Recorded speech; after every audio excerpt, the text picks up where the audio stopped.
Gracias por acompañarnos el día de hoy. Me da muchísimo gusto saludar. Tengo aquí en el estudio al doctor José Vázquez Montante, que es médico genetista adscrito al Hospital del Niño y la Mujer. Doctor Alberto López Hermosa, ¿cómo está, doctor? Muy bien, mucho gusto. Buenos días, todo tranquilo. Doctor, pues el día de hoy nos trae un tema muy importante que es el síndrome de Turner, que pues, para que la gente que no lo conoce nos podría decir en específico qué es este síndrome. Claro, el síndrome de Turner es una enfermedad genética muy frecuente a comparación de la mayoría de ellas, que básicamente afecta a las mujeres, ¿vale? Okay. Tiene algunos puntos que son bastante característicos y la verdad es que si bien la palabra síndrome por lo regular causa como que mucho susto, mucha controversia, por lo regular es una condición que es bastante compatible con la vida y si lo sabemos llevar de manera adecuada, por lo regular tiende a ser un pronóstico bastante adecuado, ¿vale? Claro. Entonces podemos llegarlo a checar por diferentes etapas, pero como que las características típicas o lo que nos hace pensar por lo regular en esto son pacientes que están un poco más, con una talla un poquito más baja de lo esperado, es decir, que son un poquito más chaparritos que el resto de sus familiares, ¿vale? Okay. Y además de esto, pues bueno, se puede llegar a acompañar por algunas complicaciones como cardiovasculares, endocrinológicas, alteraciones en los riñoncitos, algunas cuestiones autoinmunes, ¿vale? Y tal vez la que nos preocupa un poquito más es que tienen un ligero riesgo aumentado para el desarrollo de un tumor específico que se llama gonodoblastoma. ¿Y ese dónde? El gonodoblastoma. Lo que pasa es que justo las pequeñas que tienen diagnóstico de síndrome de Turner tienen un problema en la función gonadal. Entonces hay un pequeño subgrupo de ellas que justo este ovario que no funciona de manera adecuada tiende a malignizarse y a generar un tumor que se llama gonodoblastoma. Pero también puede ocurrir en hombres. No, básicamente solamente en las mujeres. ¿Esto por qué es? Nosotros el material genético lo tenemos agrupado en unos libreros que se llaman cromosomas. Todos los individuos de manera habitual tenemos 23 pares de estos, ¿no? Tenemos el librero 1, el 2, el 3, el 4 y siempre tenemos pares de todos, ¿vale? Del 1 al 22 somos idénticos los hombres y las mujeres, tenemos 2 libreros de cada uno de ellos, ¿vale? Okay. Y por lo tanto podemos coexistir y podemos ser idénticos en cuanto a esto, ¿vale?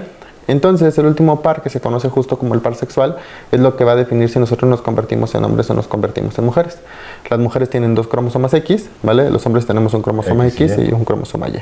En el cromosoma Y, que es lo que tenemos contenido, todos estos genes que tienen que ver con la diferenciación y con la determinación sexual masculina. Y las mujeres, como no necesitan estos genes, no requieren estos genes que se encuentran contenidos en el cromosoma Y. Y por lo tanto tienen 2 copias del cromosoma X. Hay algunos pequeños genes que justo son los que nos causan las características clínicas del síndrome de Turner, que encontramos en doble dosis, es decir, que tanto el cromosoma Y como el cromosoma X comparten. Entonces, es por esto que ¿qué es lo que pasa? Si yo pierdo un cromosoma X o un cromosoma Y, es decir, que el individuo que se va a encontrar por síndrome de Turner, ¿qué es lo que va a tener? Va a tener 22 pares, del 1 al 22, 2 de cada uno, y el último par sexual lo que vamos a perder es un cromosoma X o un cromosoma Y. Por lo tanto, vamos a tener 45 cromosomas en lugar de 46, de los cuales solamente uno de ellos va a ser un cromosoma X. Y por lo tanto, el 100% se van a comportar como mujeres. ¿Por qué? Porque no tenemos cromosoma X. No tenemos un cromosoma X o un cromosoma Y. Entonces, es por esto que no se va a comportar como si fuera, no se va a ver en un varón, ¿vale? Ahora, eso no quiere decir que de forma inicial no fueran varones, porque se puede haber perdido tanto el cromosoma X como el cromosoma Y. ¿Cómo se detecta, doctor? ¿Cómo se detecta? Digo, suena hasta cierto punto algo complejo esta parte de la genética, pero ¿cómo detectamos que nuestro hijo o hija precisamente tiene este síndrome? Claro, nosotros podremos identificar 3 panoramas bastante claros. El primero sería en el momento en el que yo estoy esperando un hijo y puedo llegar a encontrar datos ultrasonográficos compatibles con esto. El típico es un higroma quístico, que es una colección de líquido, por así decirlo, que se encuentra en el ultrasonido. Se encuentra aumentado, entonces ese es el primero, ¿vale? Después podemos... ¿Es fácil de detectar esto? En el ultrasonido por lo regular lo realizan todos los ginecólogos. O sea, y ahí ya puedes determinar si puede padecer este síndrome. Ese es el primero, o sea, como que es un dato. Por lo regular con un solo dato ultrasonográfico nunca damos un diagnóstico, pero sí nos aumenta los riesgos, ¿no? Okay. Entonces tenemos el higroma quístico, que por lo regular se tiende a acompañar de alguna otra característica, la cual puede ser una coartación de la aorta, que la verdad es que si ya encuentro una coartación de la aorta que se acompaña de un higroma quístico en ultrasonido, básicamente es compatible o un sinónimo de síndrome de Turner. Hay pocas patologías que me podrían llegar a dar estas 2 características, claro, pero no es tan frecuente que los encontremos, ¿vale? Si también encontramos una coartación de la aorta aislada, que esto lo que quiere decir es que la aorta es uno de los vasos sanguíneos más importantes de nuestro cuerpo, tiene un pequeño estrechamiento. Entonces, también este es uno de los datos que podemos llegar a encontrar en ultrasonido. Algunos otros defectos cardíacos que son menos frecuentes. Los riñoncitos pueden llegar a estar con algún tipo de alteración en la morfología que tienden a llegar a disminuir la cantidad de líquido amniótico. Entonces, digamos que estos son los 4 puntos como que más típicos en el periodo prenatal que yo puedo llegar a encontrar en un ultrasonido y que esto me puede llegar a orientar a que estoy ante un paciente con síndrome de Turner. ¿Podemos determinar que el 100% de los embarazos podemos, antes de que nazca el bebé, ya saber que hay una situación de riesgo en el síndrome de Turner? El síndrome, todos los ultrasonidos, a pesar de, y de verdad que en San Luis Potosí tenemos unos médicos muy calificados y muy buenos que pueden llevar a cabo los ultrasonidos, principalmente los perinatólogos. Sabemos que la capacidad depende mucho del ultrasonido que se esté ocupando, de la persona que está haciendo, pero a pesar de que se encuentre en el mejor de los medios, la capacidad diagnóstica de un ultrasonido varía del 60 al 75% de los casos. Entonces, a pesar de que nosotros hagamos un ultrasonido, le masquen todos los datos, vamos a encontrar casos en los cuales la verdad es que van a pasar. No lo detectas. Exacto, entonces esto sí es una pregunta bastante frecuente cuando me llegan, híjole doctor, pero es que el ginecólogo me dijo que todo iba bien. Le digo, perfecto, estoy completamente de acuerdo, aparentemente todo venía bien. ¿Por qué? Porque hay algunas características que no se van a notar al nacimiento. ¿Qué dice doctor? No, tampoco es que esté mal, digo, no. pero sí hay una situación claro, en la cual hay que tener cuidados. Sí, claro, efectivamente. Entonces sí es algo que tenemos que tomar en cuenta, que a pesar de que los datos ultrasonográficos no hayan aparecido, eso no descarta el diagnóstico de síndrome de Turner. ¿Y una vez que ya nació, doctor? Ok, cuando tenemos un recién nacido, aquí sí estamos ante un desafío diagnóstico. Es sencillo cuando tenemos el problema de la aorta. ¿Por qué? Porque sabemos que coartación de la aorta en un recién nacido femenino nos está indicando básicamente, y hay que irlo a descartar, ¿no? Ya vamos y checamos y bueno, este dedito por lo regular lo pueden llegar a tener un poquito más cortito que el resto. ¿Cuál? Si se fijan, aquí se notan todos nuestros dedos como que parejitos, ¿no? Los huesitos que se encuentran acá. Precisamente en síndrome de Turner, el cuarto dedito se encuentra un poco más abajo, ¿vale? Después los dedos, si se fijan, nuestras uñas por lo regular se encuentran bastante bien, y lo que nosotros podemos llegar a encontrar en las pacientitas que tienen síndrome de Turner es que las encontramos un poquito más hundidas, como si estuvieran escondidas las uñitas, es decir, se ve mucho el lecho unguial.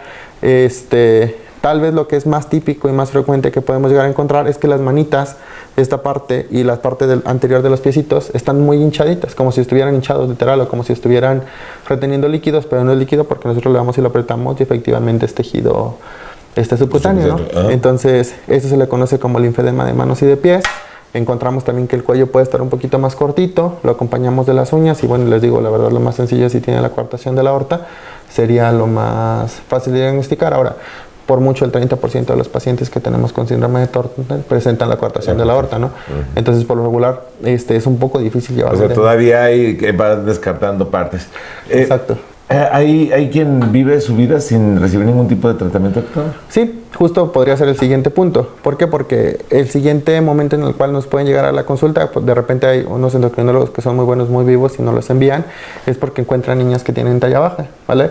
Actualmente yo les recomendaría que toda paciente aquella que tenga talla baja, es decir, que queda por abajo de lo esperado para la media poblacional o de su familia, debería ser evaluada para descartar el síndrome de Turner. ¿A qué edad estamos hablando de esta parte? Por lo regular, a partir de los 5 años, que es justo cuando se empieza a expresar la talla blanco, es cuando podemos llegar a empezar. Claro. Lo que pasa es que nosotros tenemos una talla, es difícil que tengamos una alteración de la talla antes de los 5 años, a pesar de que es una condición genética, a menos de que sea una muy severa, como los pacientes que tienen acondroplasia, que ellos sí tienen una talla baja muy importante.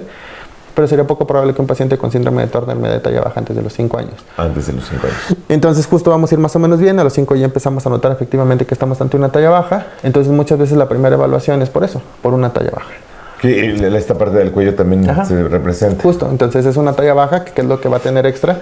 Justo va a tener como que un cuello que se le conoce como alado, que tiene como que un poquito más ancho de lo esperado, ¿vale? Que es lo que más vamos a tener, un tórax que se le conoce como en escudo, porque está un poquito más ancho de lo habitual, los pezones un poquito más separados, ¿vale? Que eso se le conoce médicamente como teletelia. Y bueno, hay otros, vamos y checamos cómo se encuentra el corazón, cómo se encuentran riñones y cómo se encuentra la función endocrina, que son justo los puntos que tenemos que evaluar en un paciente con síndrome de Turner. Y ahí ya nos da el indicativo de que podría haber algún tipo de riesgo. Exacto.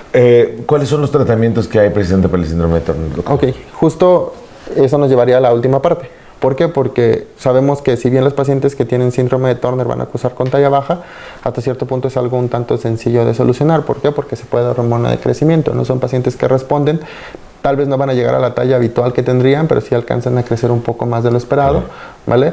Pero, como les había comentado al inicio, justo tenemos un problema con los ovarios. ¿Por qué? Porque estos ovarios no van a desarrollarse de manera adecuada, van a hacer unas cosas que justo se le conocen como unas estrías, y vamos a tener una disfunción de los mismos.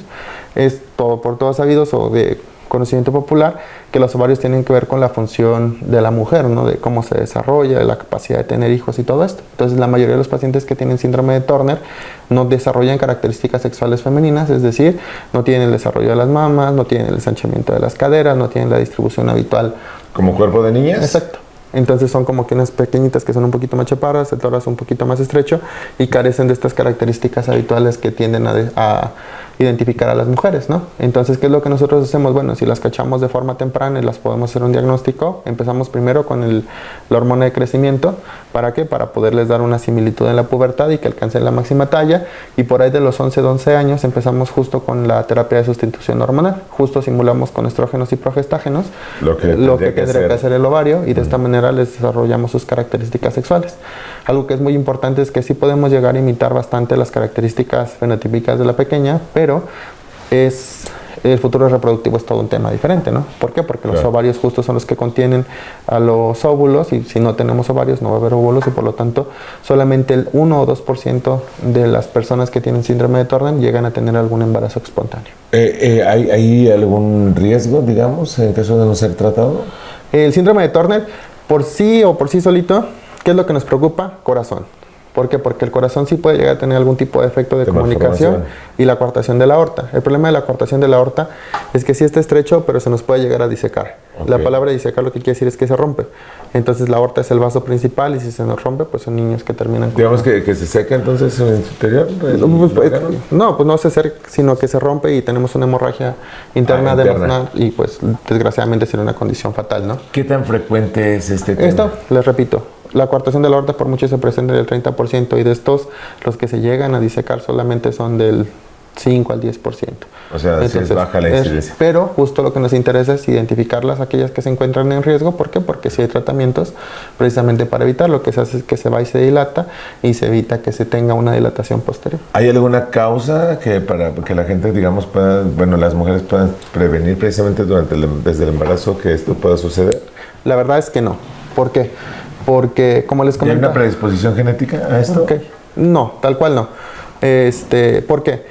Porque por lo regular yo encuentro papás que tienen su material genético completamente normal. Es decir, papá y mamá tenían 46 cromosomas, la mamá tenía 46 cromosomas. El problema está justo que yo no puedo heredar mis 46 cromosomas completos. ¿Por qué? Porque si yo heredo 46 y mi mamá hereda 46, mi hijo va a tener 92. Y luego cuando él quiera tener hijos, 92, y quién sabe cuántos traiga el otro, pues ya quién sabe cuántos libreos tendremos ahorita a lo largo de las generaciones, ¿no?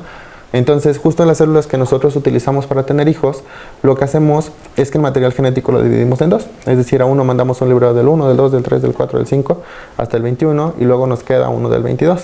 Del último par del 23, ya sea que un hombre le hereda o el cromosoma X o el cromosoma Y, y las mujeres hacen una división perfecta, claro. ¿Vale? Y de esta manera pues ya llevan 23, y generamos un nuevo individuo de 46. En esa parte también depende del papá.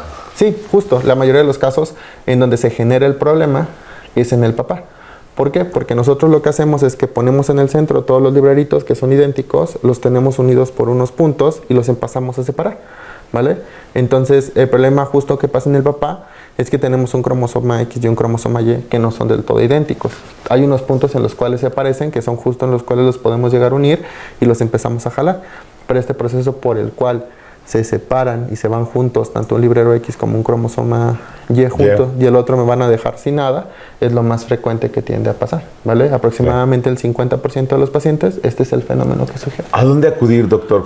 ¿Con qué especialista acudir precisamente? Porque yo sé que tú eres un genetista, claro, que conoces del tema, pero bueno, la gente por lo regular pues no sabe. ¿El pediatra, digamos, está capacitado, claro, también para llevar a cabo un tratamiento, o hay que ir con qué tipo de especialista precisamente para hacer un tratamiento? Es un tratamiento. Para poder, pues no resolver, ¿verdad? Porque supongo que es una condición congénita. Congénita que ya dura toda la vida. Exacto.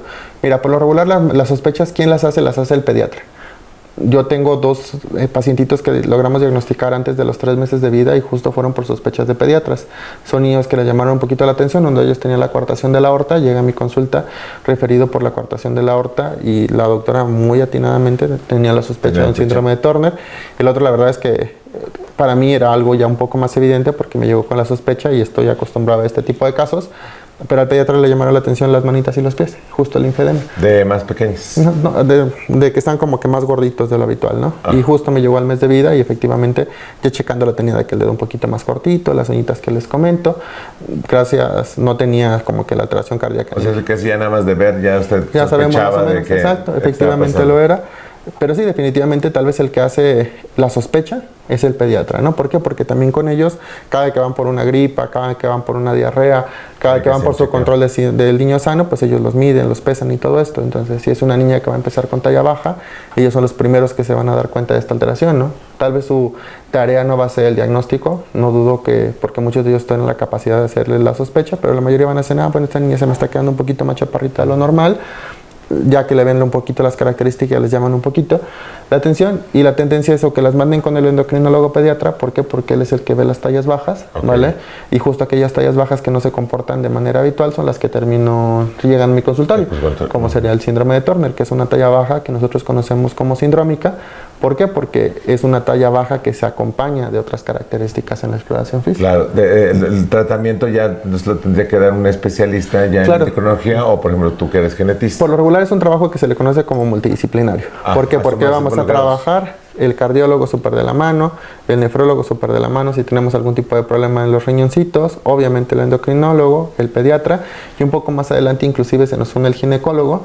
¿Por qué? Porque tenemos que empezar esto en cuenta. Claro. Y bueno, efectivamente también los médicos genetistas tenemos que ver en esta parte. Para confirmar el diagnóstico al 100% tenemos que hacer un estudio que se llama cariotipo en sangre periférica. ¿El tamizaje no da el resultado? No, lo que pasa es que el tamiz metabólico que nosotros utilizamos lo que va y busca son como cambios en los niveles de sustancias que tenemos en sangre. Por ejemplo, es como la glucosa, ¿no? Vamos y checamos cómo se encuentra la glucosa arriba o abajo y en función de eso podemos sospechar que estamos ante algo. Pero como se pueden dar cuenta, en este caso estamos ante una alteración cromosómica, es decir, tenemos pérdida de material genético. Entonces, no hay algún estudio como algún tamizaje que se pueda llevar a cabo para que nosotros podamos saber si hay una persona recién nacida que tiene o no tiene Turner. Por lo pronto, quien está escuchando y viendo, doctor, ustedes, digamos que ya tienen tratamientos específicos para cada persona que son gratuitos. Claro, o sea, por ejemplo, la hormona de crecimiento desgraciadamente sí no se encuentra dentro del cuadro básico de servicios de salud, pero las reemplazos hormonales es básicamente como si fuera un anticonceptivo, por así decirlo, ¿no? Entonces sí se puede dar sin ningún problema. ¿Va? Okay. ¿A dónde acudir, doctor? Justo puede ser que acudan a cualquiera, si estamos por ejemplo por el IMSS, habría que buscar con sus medios normales. Aquí en San Luis Potosí el servicio del IMSS tiene cardiología, tiene endocrinología, desgraciadamente no tienen el servicio de genética médica, pero de repente nos lo refieren y ya nosotros los vemos por fuera. En servicios de salud yo me encuentro en el Hospital Central Ignacio Morones Prieto, en el Hospital del Niño y la Mujer, ambos en el servicio de genética. En el Hospital Central pueden pedir una cita directa conmigo, con mucho gusto los podemos atender allá. Y en el Hospital del Niño y la Mujer justo hemos generado una clínica para síndrome de Down y síndrome de Turner, en donde yo la coordino de forma coordinada con una pediatra, que es la doctora Erika. ¿Y qué es lo que nosotros hacemos ahí? Pues bueno, ya tenemos como que un poquito más estandarizado cómo se lleva el seguimiento, qué es las cosas que se le tienen que descartar. Esto, ¿por qué? Porque de repente para que lleguen conmigo pues nos tardamos un poco, ¿no?